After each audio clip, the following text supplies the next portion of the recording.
Привет, Наталья Ольхина и ветер перемен. Сейчас мы будем делать тигра из 5 зверей. Тигр очень такой свирепый, очень сильное животное. И он на самом деле, когда на кого-то охотится, да, то есть он вкладывает всю силу. И неважно, то есть это маленький кролик, да, или это сахатый лось, да, сильный. То есть он одинаково работает на полную, то есть все 100% загружает в себя. Так, это уданские 5 зверей, они немножко отличаются от игры 5 зверей Хуато, то есть они совсем отличаются, это как бы другие звери.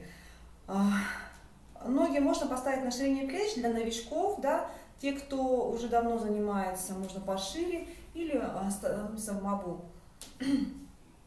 То есть насколько вам комфортно.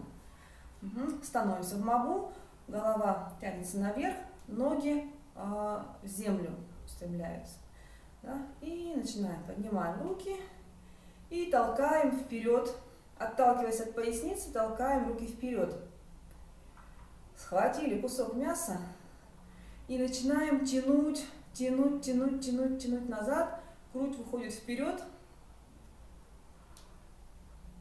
Лопаточки сводим сзади вместе, отводим руки и расслабились. Еще раз.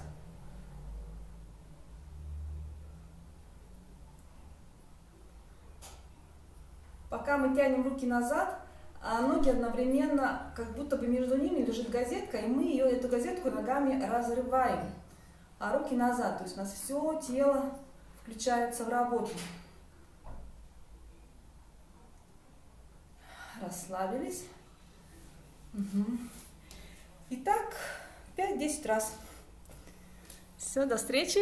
Да, до встречи со следующим зверьком.